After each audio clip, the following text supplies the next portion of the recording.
Halo, selamat datang kembali di channel Ryuzi. Seperti biasa, kita akan membahas manhwa It's Over the Queen So Fresh Husband is Actually Invisible.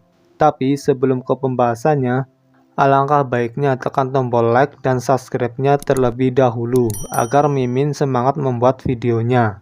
Tanpa basa-basi lagi, kita akan ke alur ceritanya. Di episode sebelumnya, kita diperlihatkan Liu Yan dan Linger yang hanya terdiam melihat tingkah Kyotian yang menggunakan larangan yang bisa melenyapkan tingkat Said digunakan untuk memijat. Di mansion Liu Shime sedang kesal dengan Kyotian. Liu Shime memberi saran kepada ayahnya bagaimana kalau mencari orang untuk membereskannya. Masalah sudah jadi seperti ini, jangan merusak acara besar hanya karena seorang penjahat tanpa kultivasi dasar, jawab Liao Tian. Liao Tian kecewa dengan apa yang dilakukan oleh Liu Shime di istana tadi dan memarahinya. Liao Tian menyuruh putranya untuk menyebarkan kabar tentang Kyotian yang sudah mendapatkan warisan buku emas untuk memberi masalah kepada Kyotian dan membuat Ziroyan sedikit pusing. Benar-benar sial, kalau bukan karena orang yang sangat kuat bernama Hades yang dengan santai menyerang dan menghancurkan gedung awan darah, aku pasti sudah menculik Kyotian dan mengendalikan Ziroyan. Dan pasti juga tidak ada masalah seperti ini, ucap pikiran Liao Tian. Di malam hari, di suatu tempat, Kyotian mengunjungi Ziroyan yang berada di ruang kerjanya. Kyotian kaget dengan adanya buku yang sebegitu banyaknya.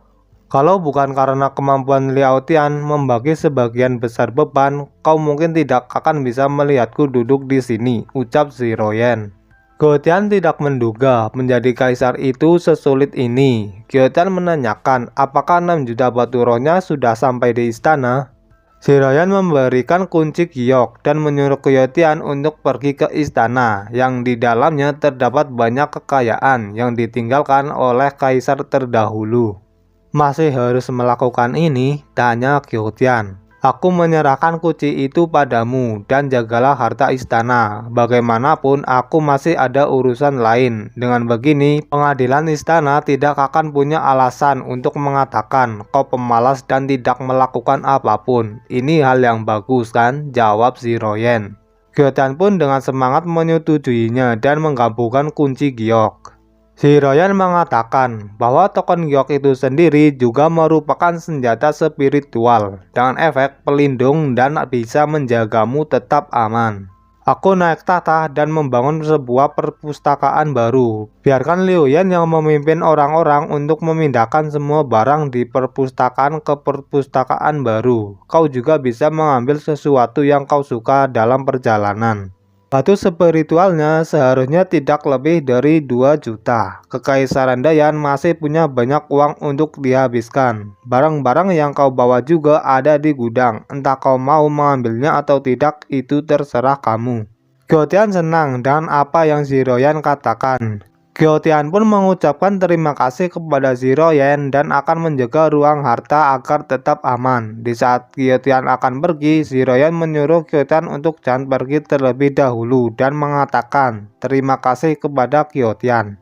Kyotian menjawab, sama-sama istriku. Di suatu tempat, Linger, Liu Yan, dan Kyotian sedang berada di sebuah ruangan dan melihat pintu berwarna hitam yang ada di depannya. Linger mengira itu adalah peti mati. Kyotian langsung memukul kepala Linger dan mengatakan, omong kosong, benda ini adalah gudang senjata untuk prajurit individu dan ini adalah versi spesial dari masterku. Linger pun kegirangan setelah mendengar apa yang Kyotian bicarakan dan meminta Kyotian untuk membuka pintu tersebut. Kyotian menolak untuk membuka pintu tersebut. Jika memungkinkan, aku berharap untuk tidak pernah menggunakan benda ini lagi, ucap pikiran Kyotian. Kyotian pun pergi ke ruangan harta istana. Kyotian dihalangi oleh penjaga dan Kyotian mengatakan, aku adalah suami dari permaisuri dan aku kesini atas perintah dari permaisuri sambil menunjukkan kunci giok. Dan para penjaga langsung membuka pintunya. Kyotian kaget dengan sebegitu banyaknya harta yang dimiliki oleh kaisar terdahulu. Linger menanyakan berapa banyak batu roh yang ada di sini. Kyotian menyuruh Liu Yan untuk memanggil Ziroyan karena ini tergantung bagaimana Ziroyan menanganinya. Kurasa jika ayahmu melihat ini, apakah dia akan pingsan, ucap Kyotian. Ayah telah bertanggung jawab atas Departemen Pendapatan selama bertahun-tahun. Bagaimana dia bisa pingsan karena ini? Jawab Linger. Setelah si Royan dan Yaming datang, si Royan dan Yaming langsung terkejut dengan apa yang ada di depan mereka. Kyotian menanyakan kepada si Royan apa yang harus dilakukan. Si Royan pun hanya bengong dan Yaming pingsan. Kyotian melihat ke arah Linger, dan Linger berpura-pura tidak melihat kejadian tadi. Setelah Yangming bangun, Yangming langsung pergi untuk mengeceknya. Jika bukan karenamu, aku tidak tahu bahwa ada sebegitu banyak batu roh di ruang harta pribadi ayah kaisar. Di masa depan, kamu dapat mengambil batu roh sebanyak yang kamu inginkan. Berbahagialah, ucap si Royan. Kyotian pun senang karena bisa mengambil sebanyak yang Kyotian mau. Dan di saat Kyotian kembali, Kyotian membawa tempat tidur yang terbuat dari batu roh. Saudara Liu, bukankah ini sulit untuk berbaring? Ucap Linger. Selama sang pangeran menyukainya, jawab Liu Yan. Di suatu tempat, Kyotian yang sedang tidur, di kepala Kyotian terdapat sebuah mata berwarna emas dan memunculkan sebuah sosok berbentuk seorang manusia. Dan sosok tersebut adalah spirit dari warisan dewa kuno. Spirit tersebut bingung apakah ini lautan kesadaran yang dimiliki oleh ras manusia. Karena belum yakin, spirit tersebut langsung mengeceknya lagi. Setelah selesai, spirit tersebut tidak percaya bahwa ras manusia rendahan yang tidak punya kualifikasi untuk menerima warisan dewa kuno tersebut ternyata memilikinya. Dan mengira Kyotian telah menggunakan trik untuk mencuri warisan tersebut. Wang Cai telah selesai menganalisa keberadaan dari warisan dewa kuno. Spirit tersebut kaget dengan kehadiran Wang Cai dan berpikir itu adalah lautan kesadaran. Semakin banyak cahaya bintang, semakin kuat jiwa pemilik tubuh ini. 99 cahaya bintang yang ada di belakangku sudah merupakan kehadiran yang sangat mengerikan. Hantu tomat ini ternyata memiliki 3000 cahaya bintang. Siapa kau? Bukankah ini seharusnya adalah lautan kesadaran dari ras manusia? Tanya spirit. Aku adalah Wang Cai, budak dari Master yang memiliki lautan kesadaran ini. Master memang sangat kuat, jawab Wang Cai. Kyotian terbangun dari tidurnya karena mendengar percakapan Wang Cai dengan spirit. Spirit tersebut langsung kaget dan terjatuh setelah melihat betapa kuatnya Kyotian. Wang Cai memberi peringatan kepada spirit untuk mundur, karena saat Kyotian baru saja terbangun mungkin tidak sengaja akan membunuhnya secara langsung. Spirit tersebut langsung mundur dengan cepat. Kyotian bertanya, Wang Cai, kenapa seorang pak tua tiba-tiba muncul di lautan kesadaranku? Menjawab pada Master. Pak tua ini adalah spirit dari buku warisan dewa kuno. Menurut analisaku, dalam keadaan normal, dia akan berada di laut kesadaran dan mengajarkan warisan pengetahuan, jawab Wang Cai. Kyotian pun tidak mengira bentuk dari dewa kuno akan seperti ini. Spirit tersebut memberi salam kepada Kyotian dan berpikir, aku akan memanfaatkan orang besar ini, pura-pura punya pengetahuan, lalu menggunakan trik bersilat lidahku. Mungkin kebangkitan dari dewa kuno kami akan. Kyotian menanyakan, apa yang sedang kau pikirkan? Spirit tidak menjawab. Kenapa kau merasa bersalah? Orang yang bukan dari rasku pasti memiliki niat berbeda. Kau pak tua, kau sangat jahat. Aku tidak bisa membiarkanmu tetap hidup, ucap Kyotian. Dan Kyotian meminta Wang Cai untuk memakannya. Wang Cai dengan cepat langsung menggigitnya. Kenapa kau tidak menggunakan kartu seperti seharusnya? Kenapa kau tidak langsung melakukannya sendiri? Bukankah biasanya seperti itu? Apa harga diri orang kuat sudah sirna? Ucap spirit. Benar saja, seperti yang kukira, mata penuh dengan dendam. Sudah jelas, setelah triknya terbongkar, dia jadi marah karena malu. Apa otak dari spirit warisan dewa kuno ini sudah konslet? Ucap Kyotian. Wang Cai langsung memakannya, dan Wang Cai masuk ke mode upgrade sistem. Kyotian tidak menduga bahwa Wang Cai masih bisa di-upgrade. Di malam hari, ada seorang yang berada di atap bangunan. Orang itu sedang melihat ke arah Kyotian yang sedang tidur, dan berniat akan membunuh Kyotian. Orang tersebut langsung melompat sambil membawa senjata lalu menebas leher Kyotian. Dan ternyata senjata tersebut langsung patah. Kyotian pun langsung bangun dan menanyakan, "Apa yang kau lakukan di sini?" "Saya tidak bermaksud buruk. Apa Anda percaya?" jawab penjahat. "Yang mulia, saya mendengar sesuatu," ucap penjaga. Kyotian beralasan bahwa Kyotian menabrak sesuatu dan menyuruh para penjaga untuk memanggil Liu Yan untuk datang ke tempat Kyotian. Para penjaga menurutinya dan langsung pergi. Kyotian mengambil sebuah patahan senjata, lalu melihatnya. Setelah melihatnya, Kyotian langsung membengkokkannya dengan sangat mudah. Si penjahat langsung kaget dan berpikir, monster macam apa dia ini? Itu adalah senjata spiritual terbaik tingkat 6 yang diberikan oleh masterku. Apa departemen intelijen di istana semuanya bodoh? Apa dia ini orang biasa seperti yang dibicarakan? Aku akan memberi kalian pelajaran nanti. Liu Yan pun datang dan menanyakan, "Yang mulia pangeran, apa yang terjadi?" "Segera setelah aku bangun, pria ini mencoba membunuhku yang sedang tidur dengan menggunakan pisau pendek," jawab Kyotian. Kyotian bertanya, "Yang mulia ratu ada di sana. Apa kau menyadari ada pergerakan penyusup yang mengganggu ratu?" "Pangeran, jangan khawatir, aku berada tidak jauh tadi dan tidak ada pergerakan sama sekali. Jadi yang mulia pasti tidak terganggu," jawab Liu Yan. Kyotian pun lega. Liu Yan menanyakan, "Di mana senjata yang dipakai oleh assassin tadi?" Kyotian menjawab, "Itu rusak saat mengenaiku. Aku bosan lalu memainkannya. Sekarang kuserahkan padamu. Kau seharusnya bisa mendapatkan beberapa uang dengan menjual serpihan sampah ini kan?" "Ternyata ini emas Ling Feng. Ini cukup padat. Aku takut harganya bisa mencapai ratusan ribu batu roh," ucap pikiran Liu Yan. Liu Yan langsung mengucapkan terima kasih.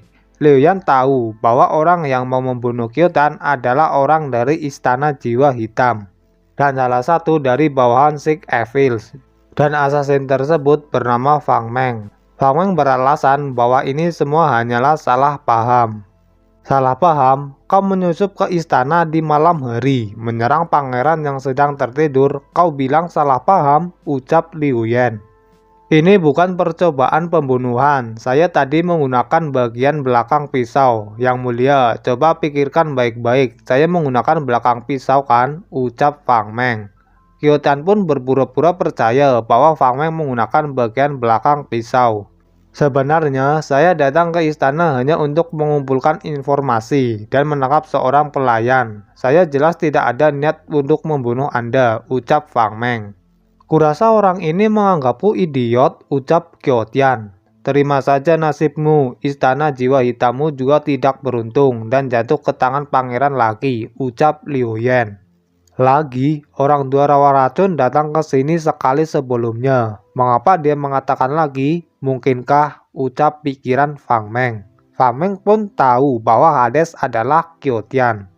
Fang Meng berpikir, orang tua rawa racun, salah satu dari Six Evil di Istana Jiwa Hitam, tidak memiliki tulang yang tersisa setelah dibombardir. Gedung awan darah yang terkenal di Gurun Selatan hancur total dalam sehari. Hades ini sebenarnya adalah Kyotian. Di mata semua orang, Kyotian hanya memikat permaisuri Ziroyan dengan wajah menawan. Fang Meng menanyakan, "Pangeran Kyotian, apa kau Hades?" dengan nada yang sangat keras. Kyotian pun langsung panik dan khawatir Ziroyan akan mendengar apa yang Fang Meng katakan.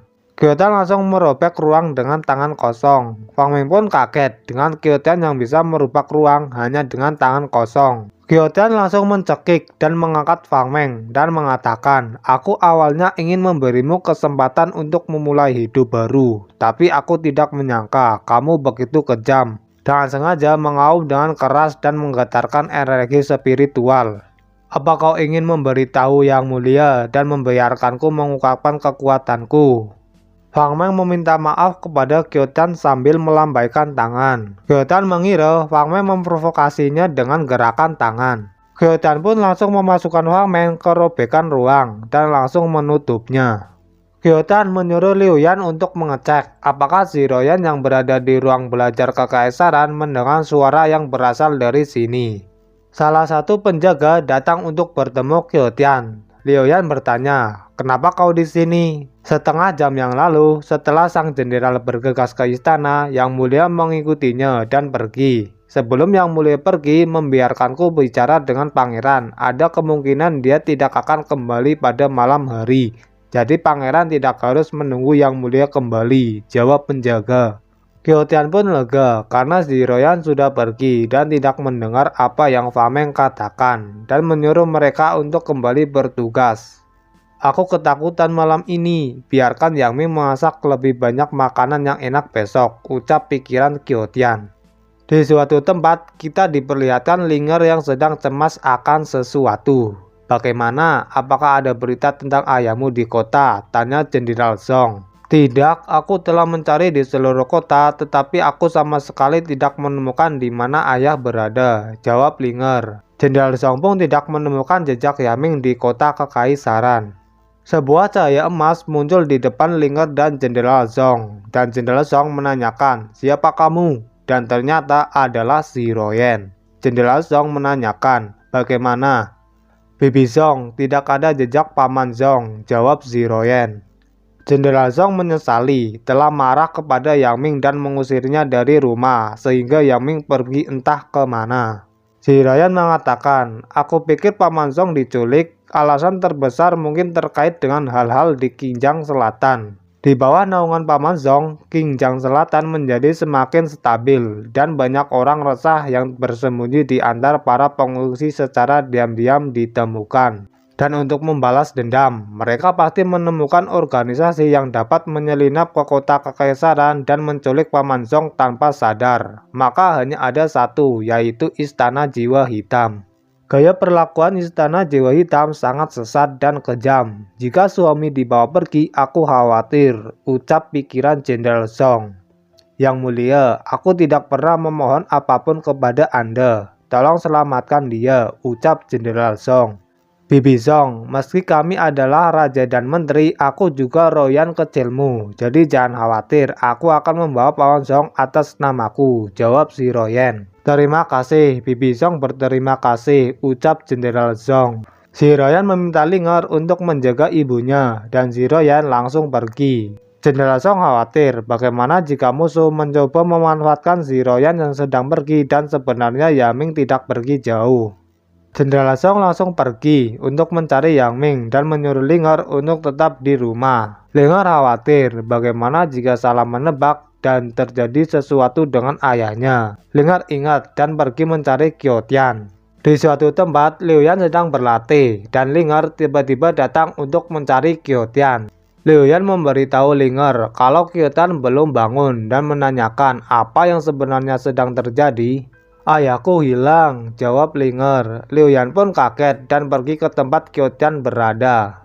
Linger membangunkan Qiuetian yang sedang tidur. Qiuetian pun langsung bangun dan mengatakan, kenapa dasar anak nakal, apa yang kamu lakukan sepagi ini? Yang Mulia, tadi malam ayahku diculik dan dia belum ditemukan. Aku tahu, kamu bilang kamu lelah berkelahi dan membunuh, tapi bisakah kau menyelamatkan kali ini? Ucap Linger. Qiuetian kaget dan mengatakan, apa katamu? Kau bilang juru masakku diculik? Juru masak, pangeran, apa yang telah kau ungkapkan? Ayahku menganggapmu sebagai saudara kandung dan kau menganggap ayahku sebagai juru masak, ucap pikiran Linger. Qiuetian meminta maaf karena salah bicara dan mengulanginya lagi. Qiuetian kembali tidur dan bangun lalu mengatakan, apa kau bilang saudara Zhong diculik? Liu Yan dan Linger hanya bisa terdiam melihat tingkah Qiuetian. Qiuetian pun berhenti bercanda. Pantas saja hal itu terjadi kemarin saat Ratu tidak ada di istana. Siapa yang begitu berani menangkap saudara Zhong di ibu kota kekaisaran? Ucap Qiuetian. Yang Mulia Pangeran, apa Anda lupa? Semalam juga ada pria yang berani menyelinap ke istana dan menyerang Anda, ucap Liu Yan. Apa? Siapa yang melakukan itu? Dia pasti sudah bosan hidup dan berani melawan pangeran, ucap Linger. Qiuetian tahu bahwa pelakunya adalah Istana Jiwa Hitam, tapi kenapa mereka mengincarku? Tanya Qiuetian. Mengincar pangeran, ucap Liu Yan dan Linger. Qiuetian menjelaskan bahwa sejak Qiuetian menjadi pangeran kekaisaran Dayan, Qiuetian selalu menjaga dirinya sendiri tetap aman. Setiap hari tidak melakukan apapun kecuali makan sesuatu yang enak dan meminum sedikit wine. Lalu kenapa mereka memprovokasiku?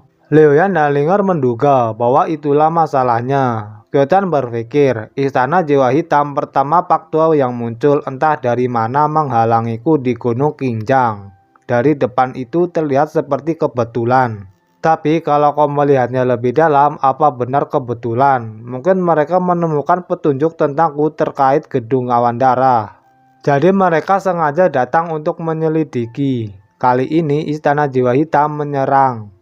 Pria itu lebih memilih mati daripada memohon ampun padaku. Dia menyerangku secara langsung. Terlebih, Kekaisaran Dayan memiliki banyak orang. Ada Perdana Menteri Liao Tian. Tapi kenapa mereka menculik Yang Ming?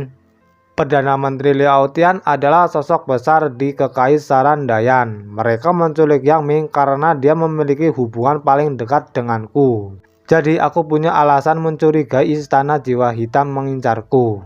Yang mulia, Anda benar-benar berpikir terlalu berlebihan. Di mata orang lain, Anda hanya orang biasa. Siapa yang mau mengincarmu? Ucap pikiran Liu Yan dan Linger. Kyotan bingung. Kalau Kyotan pergi ke istana jiwa hitam, Kyotan bisa terlihat oleh Ziroyan yang sedang menuju ke sana. Tapi kalau Kyotan tidak bertindak, Yang Ming bisa saja mati. Karena Kyotan tidak bisa membiarkan hal ini, Kyotan akan membunuh mereka semua dan membawa kembali Yang Ming hidup-hidup. Kyotan pun langsung melompat dan terbang dengan kecepatan yang sangat tinggi. Di suatu tempat, Ziroyan sedang terbang ke arah istana jiwa hitam. Ziroyan tidak menyangka bahwa Yang Ming bisa diculik dengan mudahnya. Ziroyan curiga bahwa musuh sengaja memancingnya untuk keluar dari Kekaisaran Dayan. Dan Ziroyan juga tidak mau mengambil resiko untuk pergi ke istana jiwa hitam sendirian, yang sama saja mencari mati. Ziroyan berniat akan pergi ke Kinjang Selatan untuk mencari petunjuk. Dan Ziroyan menyadari ada sesuatu yang terbang dari arah belakang. Ziroyan kaget dengan kecepatan terbangnya yang sangat tinggi. Mungkin pembahasan kali ini cukup di sini terlebih dahulu. Dan sampai jumpa di next video.